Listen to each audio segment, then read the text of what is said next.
other than criminal. All right, what else do you see in here?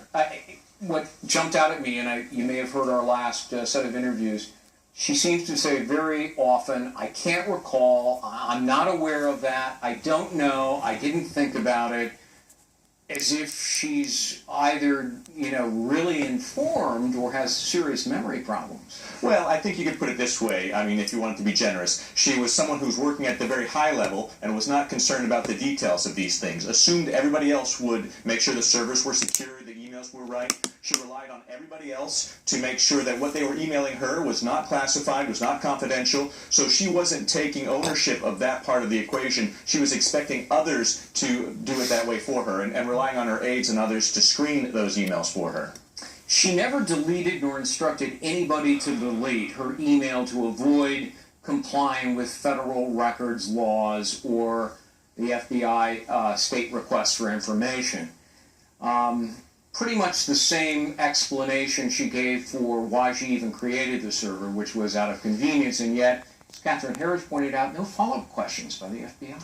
Yeah, so when you look at this in its totality, you see that Hillary Clinton was staying really as far away from responsibility as she could in those things, whether because she just wanted to be focused at the high level or she had safety concerns for her responsibility for these things. But I think what you see is other people were supposed to make sure things got done for her. And so she stepped back from that. She didn't, in fact, review all of the emails herself when they were requested by the State Department. She asked her attorneys and her staff members to do that. She didn't supervise that process directly according to these these documents we got from the FBI. So all of those things, she wanted to help the State Department get that information, and she asked other people to do it.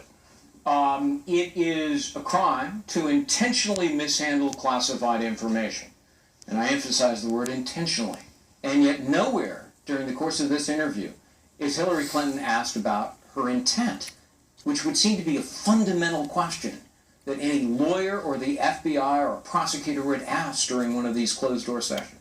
When you look at the exchanges that the FBI provided us, you see them asking about specific emails. They would say, when you sent this email, did you think there was anything classified in there? So they're trying to get at it. And she would look at it, and in their response, they would say, well, she said, no, I don't see anything there that seems to be classified, even though it is now considered to be confidential or secret, and in some cases top secret. So what she was saying to the FBI was, I received these emails, I looked at them, I was not supposed to receive confidential emails, and I don't see anything in there that should have been marked confidential. And she said before, just to be fair, she thinks the State Department and others retroactively looking at these things are being much more rigid about what's confidential and secret than she thought was necessary. Yeah, except that spy satellite pictures of the enemy and drone strikes is a no-brainer in terms of top secret and confidential and classified. I think that's getting back to Director Comey's